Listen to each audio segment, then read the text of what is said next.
ഇതെല്ലാം വാങ്ങി നല്ല ഭംഗിയായി ചാപ്പാട് കഴിച്ചവർ നല്ല ഭംഗിയായി നമുക്കിട്ട് വെച്ചു എന്നാണ് എനിക്ക് തോന്നുന്നത്. സാർ, നമ്മളിപ്പോൾ കേട്ട് കഴിഞ്ഞ ഈ വീഡിയോ സാർ കണ്ടല്ലോ. എം എം മണി എന്ന CPM-ന്റെ തലപ്പൊക്കമുള്ള നേതാവ്, അദ്ദേഹത്തിൻ്റെ സംസാരം നമ്മൾ കേട്ടു. ആരുടെയോ ഔദാര്യം പോലെയൊക്കെയാണ് അദ്ദേഹം സംസാരിച്ചത്. സാർ, ശേഷം ഇന്നലെ CPIയുടെ സംസ്ഥാന സെക്രട്ടേറിയറ്റ് നടന്നു. അവിടെ പിണറായിക്കെതിരെ നിശ്ചിതമായ വിമർശനമാണ് CPIക്കാർ നടത്തിയത്. മറിച്ച് CPM അവിടെ സംസ്ഥാന സെക്രട്ടേറിയറ്റ് കൂടിയപ്പോൾ ഒരു വാക്ക് പോലും പിണറായിയെ കുറിച്ച് പറഞ്ഞില്ല. പിണറായി വന്നിരുന്നു, പെട്ടെന്ന് എണീറ്റ് പോയി എന്നൊക്കെയാണ് പറയുന്നത്. ഏതായാലും സാർ, ഇതിനെല്ലാം ശേഷം CPIയുടെ പ്രമുഖ നേതാവ് പന്നിൻ രവീന്ദ്രൻ്റെ മകൻ്റെ ഒരു ഫേസ്ബുക്ക് പോസ്റ്റ് പത്രത്താളുകളിൽ വാർത്തയായി വന്നിട്ടുണ്ട്.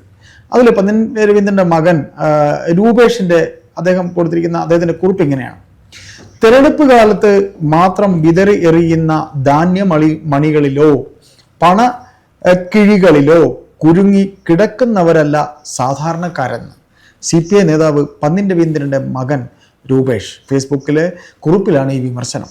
ആകാശഗോപുരങ്ങളിൽ അന്തിയുറങ്ങി അധികാരത്തിൻ്റെ ബീക്കൺ ലൈറ്റിട്ട് അകമ്പടിക്കാരെ കൂട്ടി കുതിച്ചു പായുന്ന മഹാരാജാക്കന്മാർ വാഴുന്ന രാജ സദസ്സായി മാറുമ്പോൾ ഉയരുന്ന തേങ്ങലുകൾ തിരിച്ചറിഞ്ഞില്ലെങ്കിൽ കാലം ഇനിയും കാത്തിരിക്കില്ലെന്ന് രൂപേഷ് വിമർശിക്കുന്നു. നല്ല കുറിക്കുകൊള്ളുന്ന വാക്കുകളാണ്. അതിദാരിദ്ര്യ നിർമ്മാർജ്ജനം അറിയിക്കാനുള്ള ആഘോഷത്തിനായി പൊടിച്ച കോടികൾ കൊണ്ട് വീടില്ലാത്ത കുറച്ചു പേർക്ക് വീട് വെച്ച് കൊടുത്തിരുന്നെങ്കിൽ എന്ന് ഒരു വേള ചിന്തിക്കാത്ത ഒറ്റ മനുഷ്യരും കാണില്ല ഈ കൊച്ചു കേരളത്തിലെന്നും ആ കുറിപ്പിൽ അദ്ദേഹം എഴുതിയിട്ടുണ്ട്. ചുവപ്പ് കൊടി പിടിച്ചതുകൊണ്ടോ, ഇതും വളരെ കറക്റ്റാ, പിടിച്ചതുകൊണ്ടോ ചുവന്ന വസ്ത്രം ധരിച്ചതുകൊണ്ടോ കയ്യൂരും കരിവള്ളൂരും പുന്നപ്പറയും വയലാറും കണ്ടനാളങ്ങളിൽ ഏറ്റുവിളിച്ചതുകൊണ്ടോ ആരും കമ്മ്യൂണിസ്റ്റ് ആകില്ല. രൂപേഷ് വ്യക്തമാക്കി.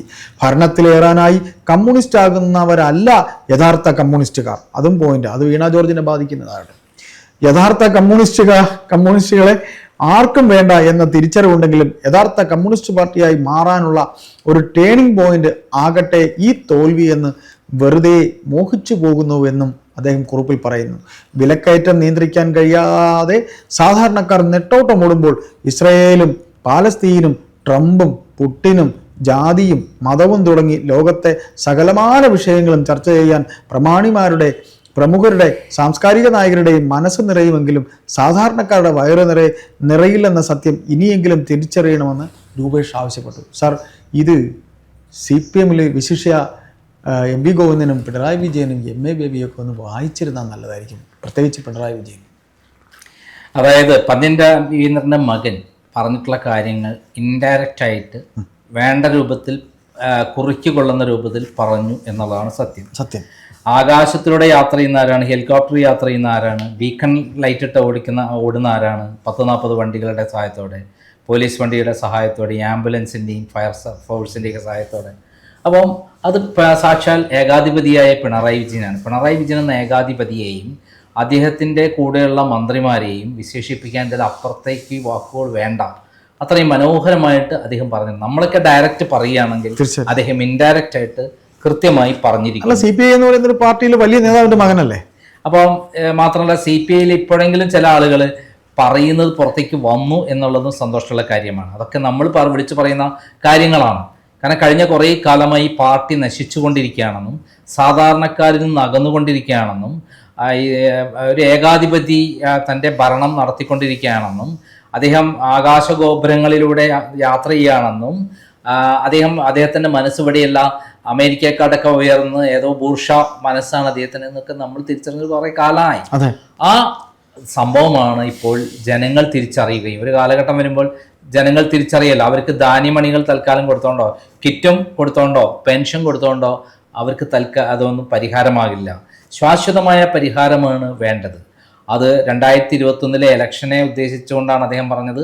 ഇപ്രാവശ്യം കൊടുത്ത അവസാനം പെൻഷൻ വർധന, പിന്നെ 1000 രൂപ എല്ലാവരും അക്കൗണ്ടിൽ ഇട്ട് കൊടുത്തൊക്കെ വെച്ച് കൈക്കൂലി കൊടുത്ത് അധികാരം പിടിച്ചെടുക്കാനുള്ള തന്ത്രങ്ങളെ കുറിച്ചിട്ടാണ് പറഞ്ഞത്. 2026 വരാൻ പോകുന്ന നിയമസഭയിലേയും കൂടെ കണക്കാക്കിയാ പറഞ്ഞത്. അതെ. അപ്പൊ ആ തന്ത്രങ്ങൾ ഒന്നുമല്ല, ഇതൊക്കെ ജനങ്ങൾ തിരിച്ചറിയും ഒരു കാലഘട്ടം. 2021 കിറ്റും പെൻഷനും വാങ്ങിയതിന്റെ ദുരന്തമാണ് പിണറായി വിജയൻ ഗവൺമെന്റ് എന്നല്ല ആർക്കാണ് അറിയാത്തത്. അത് സാധാരണക്കാർ മനസ്സിലാക്കിയിരിക്കുന്നു. ഇപ്രാവശ്യം അത് കൊടുത്തതുകൊണ്ട് മാത്രമായിരുന്നെങ്കിൽ അതിൽ കുറേ ഉണ്ടായിരിക്കാം, അതിൽ പെട്ടുപോയ ഒരു കുറേ ആളുകൾ ഉണ്ടായിരിക്കാം. അതുകൊണ്ടായിരിക്കാം 35% വോട്ട് വരെ പിടിച്ചു നിൽക്കാൻ അവർക്ക് പറ്റിയത്.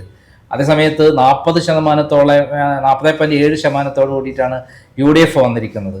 അപ്പം 35% മാറി വരും. 40 ആയിരുന്നു കഴിഞ്ഞ പ്രാവശ്യം LDF ഉണ്ടായിരുന്ന ഒരു ശതമാനക്കണക്ക് കഴിഞ്ഞ തദ്ദേശ സ്വയംഭരണ തെരഞ്ഞെടുപ്പിൽ. ഇത്തവണ 35% 5% കുറഞ്ഞു.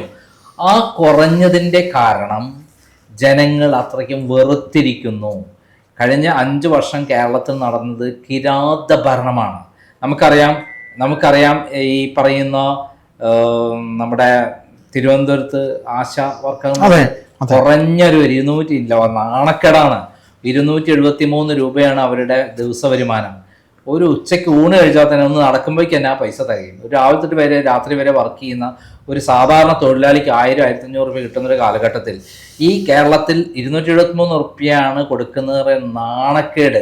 അതിനെതിരെ സമരം ചെയ്ത അവരെ എല്ലാ തൊഴിലാളി സംഘടന നേതാക്കന്മാരടക്കം അധിക്ഷേപിച്ച് പിണറായി വിജയൻ ഒരു കൊല്ലത്തോളം അവരെ സമരം ചെയ്യാൻ അവിടെ കിടത്തിച്ച് മഴയും വെയിലും കൊണ്ട് അവസാനം തലമുണ്ടനം ചെയ്ത് അവർ കരഞ്ഞുകൊണ്ട് പോകുന്ന രംഗമുണ്ടല്ലോ. ആ ശാപമൊക്കെ എവിടെ കൊണ്ട് തീർക്കാൻ പറ്റും? അതൊക്കെ ഏറ്റതാണ്. അതുപോലുള്ള ആ 10,000-കണക്കിന് ആളുകളുടെ ശാപമാണ് ഈ ഗവൺമെൻറ് എന്ന് പറയുന്നത്, ആ പിണറായി വിജയൻ എന്ന് പറയുന്നത്. അതിൻ്റെ യഥാർത്ഥ വിവരണമാണ് ഇപ്പോൾ പന്ന്യൻ രവീന്ദ്രൻ്റെ മകൻ പറഞ്ഞിരിക്കുന്നത്. ഈ കഴിഞ്ഞ 10 വർഷം കൊണ്ട് 9.5 വർഷം കൊണ്ട് കേരളത്തെ മുച്ചൂടും നശിപ്പിച്ചു. ധൂർത്തിൻ്റെ ധൂർത്താണ്. പിണറായി വിജയൻ്റെ വീട് മോടി പിടിപ്പിക്കുക, അവരെ കേസിൽപ്പെട്ട പ്രതികളെ രക്ഷിക്കാൻ കോടിക്കണക്കിന് രൂപ ചെലവഴിച്ച് കേസ് നടത്തുക, ഇതുപോലുള്ള വിക്രിയകൾ മാത്രമാണ് അദ്ദേഹം നടത്തിക്കൊണ്ടിരിക്കുന്നത്. സ്വന്തം മകൻ്റെയും ഭാര്യയുടെയും മകളുടെയും അവരുടെ നന്മ മാത്രമാണ് അദ്ദേഹത്തിന്. എവിടെ നിന്നൊക്കെ മോഷ്ടിക്കാൻ പറ്റുമോ അവിടെ നിന്നൊക്കെ മോഷ്ടിക്കുക. എന്താണ് ഈ ശബരിമലയിൽ നിന്ന് പോലും മോഷ്ടിച്ചു എന്ന് പറഞ്ഞാൽ എവിടെ എത്തിച്ചേർന്നു? വിശ്വാസികളുടെ പർദീസയായ നമ്മുടെ സാധാരണക്കാരുടെ വിശ്വാസികൾ എന്ന് പറഞ്ഞാൽ എല്ലാ സാധാരണക്കാരന് മാത്രം എല്ലാ ആളുകളും വിശ്വാസികളുടെ അവിടെ CPM-ൽ ശരിക്കും ആൾക്കാർ അവിടെ പോകുന്നുണ്ട്. അവിടെ മതേതരത്തിന്റെ പ്രതീകമായ ഒരു സ്ഥലമാണ് ശബരിമല. അവിടെ നിന്ന് അടക്കം മോഷ്ടിച്ചു എന്ന് പറഞ്ഞാൽ പിന്നെ എവിടെ നിന്നാണ് മോഷ്ടിക്കാൻ പറ്റാത്തത്? സാർ, അപ്പോൾ അവിടെ എൻ്റെ ഒരു സംശയം, ഇന്നലെ സംസ്ഥാന സെക്രട്ടേറിയറ്റിൽ CPI ഇന്നലെ പറഞ്ഞു, ഇപ്പം പന്ന്യൻ രവീന്ദ്രൻ്റെ മകൻ്റെ ഫേസ്ബുക്ക് പോസ്റ്റ് വന്നു. CPI ഇന്നലെ സംസ്ഥാന സെക്രട്ടേറിയറ്റിൽ പിണറായി വിജയനെ നിശിതമായി വിമർശിച്ചു. ഇതിൻ്റെ മറ്റൊരു ഭാഗമാണ് നമ്മളിവിടെ കണ്ടത്. സാർ, ഇന്ന് കൂടുന്ന ഇടതുമുന്നണി യോഗത്തിൽ CPI ഇത് കടുത്ത ഭാഷയിൽ പിണറായി വിജയൻ എന്ന നേതാവിൻ്റെ ഭരണത്തിൻ്റെ കുറവാണ് എന്ന് പറയുമെന്ന് നമുക്ക് ധരിക്കേണ്ടതുണ്ടോ? അതായത് രാജാവ് നഗ്നനാണെന്ന് വിളിച്ചു പറയാൻ കഴിവില്ലാത്തടത്തോളം കാലം രാജാവ് വൃത്തികേടുകൾ കാണിച്ചുകൊണ്ടിരിക്കുന്ന, നഗ്നനായി പോയാലും മറ്റുള്ളവർ അങ്ങനെ കാണില്ല എന്ന് ചിന്തിക്കുന്ന ഒരു രാജാവാണ് നമുക്കുള്ളത്. ഇത്രയും വൃത്തികെട്ടൊരാൾ ഇന്ന് കേരളത്തിൽ ഭരിച്ചിട്ടില്ല. അത് വിളിച്ചു പറയാൻ CPI പറ്റുന്നില്ലെങ്കിൽ ഈ ഇടതുപക്ഷ മുന്നണി എന്ന് പറയുന്ന സാധനം ഇതോടെ കുഴിച്ചു മൂടപ്പെടുകയാണ്. തിരിച്ചുവിടണം. ബംഗാളിലും ത്രിപുരയിലും എങ്ങനെയാണോ ഒറ്റയടിക്കില്ലാതായത് അതിനേക്കാൾ ഭീകരമായി കേരളത്തിൽ ഇല്ലാതാകും. അല്ലെങ്കിൽ സാർ ഒരു കാര്യം കൂടെ പറയാം സാർ, CPI മുന്നണി വിട്ടു പോകണം. CPI മുന്നണി വിട്ട് UDF-ലേക്ക് പോവുക എന്നുള്ളത് മാത്രമാണ് അവർക്ക്. പക്ഷെ UDF അവരെ സ്വീകരിക്കാൻ റെഡിയാണ് അവസ്ഥയിൽ. ഇത് പറഞ്ഞില്ലേ പിന്നെ എന്തിനാ? അപ്പൊ അവര് ആ സമയത്ത് തീരുമാനമെടുക്കാൻ കഴിയാതെ വന്നാൽ CPI-യും ഇല്ലാതാകും. അവർക്ക് എന്തൊക്കെ പറഞ്ഞാലും ഒരു ബാലൻസിങ് വോട്ടുകളും ബാലൻസിങ് സീറ്റുകളുമുള്ള ആളുകളാണ് ഇപ്പോഴും. ഈ അടുത്ത ഇലക്ഷനിൽ അവർ വട്ടപൂജ്യമായി മാറും. കേരളത്തിൽ CPI വട്ടപൂജ്യമായി മാറിയാൽ പിന്നെ ഒരു ഉയർത്തെഴുന്നേൽപ്പില്ല എന്നുള്ള ബോധം അവർക്കുണ്ടാകണം. ഈ പറഞ്ഞാൽ മാത്രം പോരാ, പ്രവൃത്തിയിൽ വരുത്തണം. ഇവിടെയുള്ള പല കള്ളക്കേസുകൾ എടുക്കാൻ മിണ്ടാതിരിക്കുന്ന ഒരു പാർട്ടിയാണ് ഈ CPI എന്ന് പറയുന്നത്. അവരെന്നും അടിയന്തരാവസ്ഥയിൽ അടക്കം അധികാരത്തിലുണ്ടായിരുന്നെങ്കിലും പിന്നീട് അതെല്ലാം തിരിച്ചറിഞ്ഞ് തെറ്റായിരുന്നു എന്ന് പറഞ്ഞ പാർട്ടിയാണ്. ഇവിടെ എന്നെ അറസ്റ്റ് ചെയ്യുമ്പോഴും ഷാജൻ സ്കറിയെ അറസ്റ്റ് ചെയ്യുമ്പോഴും KM ഷാജനെ അറസ്റ്റ് ചെയ്യുമ്പോൾ ഇതുപോലുള്ള ഗവൺമെൻറ്റിനെ വിമർശിക്കുന്നവരെയൊക്കെ അറസ്റ്റ് ചെയ്ത് ജയിലിൽ അടയ്ക്കുമ്പോൾ, കള്ളക്കേസിലൊക്കെ അടയ്ക്കുമ്പോൾ മിണ്ടാതിരുന്ന ആൾക്കാരാണ് CPI. അവർ ശക്തമായി നിന്നിരുന്നെങ്കിൽ ഇങ്ങനത്തെ ജനാധിപത്യ വിരുദ്ധമായ കാര്യങ്ങൾ ഉണ്ടാകുമോ? അടിയന്തരാവസ്ഥയേക്കാൾ ഭീകരമായ സംഭവങ്ങൾ ഉണ്ടാകുമായിരുന്നോ? അപ്പോൾ ഗവൺമെൻറ്റിനെ വിമർശിക്കുന്നവരെ മിണ്ടാതിരിപ്പിക്കുക, വായടപ്പിക്കുക, അതേപോലെ അവർ എന്ത് വൃത്തികേടും കാണിക്കുക, എല്ലാ മേഖലയും അഴിമതി നടത്തുക, എല്ലാ മേഖലയും കൈയിട്ട് വാരുക, ജനാധിപത്യ വിരുദ്ധമായ നടപടികൾ ഉണ്ടാക്കുക, എവിടെ നിന്നും കടമെടുക്കുക, ഇങ്ങനെ അങ്ങനെ കേരളത്തെ മുച്ചൂടും നശിപ്പിച്ച് പിണറായി വിജയൻ മകൻ ഇവരെ രക്ഷപ്പെടുത്തുക, അതിനിടെ കേന്ദ്ര ഗവൺമെന്റുമായി തങ്ങളുടെ ആശയമായി യാതൊരു ബന്ധമില്ലാത്ത BJP-യുമായി യോജിച്ചുകൊണ്ട് പ്രവർത്തിക്കുക. PMC പദ്ധതികളെല്ലാം അങ്ങനെയല്ലേ വരുന്നത്? ആ PMC പദ്ധതി അല്ലെങ്കിൽ വരുമായിരുന്നോ? തീർച്ചയായിട്ടും ജോൺ ബ്രിട്ടാസ് അവിടെ പോയി ഇടനിലക്കാരനായി റോയൽ പെമ്പായി പ്രവർത്തിച്ചു എന്നല്ലേ? തീർച്ചയായിട്ടും റോയൽ പെമ്പായി പ്രവർത്തിക്കുന്നത് എന്തിനാണ്? പിണറായി വിജയന്റെ കേസുകളെല്ലാം അട്ടിമറിക്കാൻ അവിടെ പോയി കാല് പിടിക്കുന്നു. അപ്പൊ അവര് പറയുന്നത് ഇന്ന പ്രകാരം ചെയ്തോ. തിരുവനന്തപുരം കോർപ്പറേഷനിൽ ഇപ്രാവശ്യം എങ്ങനെ BJP കയറിയത്? തീർച്ചയായിട്ടും CPM-നോട് പിണറായി വിജയനോട് കൃത്യമായി പറഞ്ഞിട്ടുണ്ട്. അമിത്ഷാ വീട്ടിലേക്ക് വിളിച്ചു വരുത്തിയിട്ട് തൃശ്ശൂരും അതേപോലെ തിരുവനന്തപുരം വിജയിപ്പിച്ചോളണം, ഇല്ലെങ്കിൽ നിങ്ങൾ അകത്താണ്.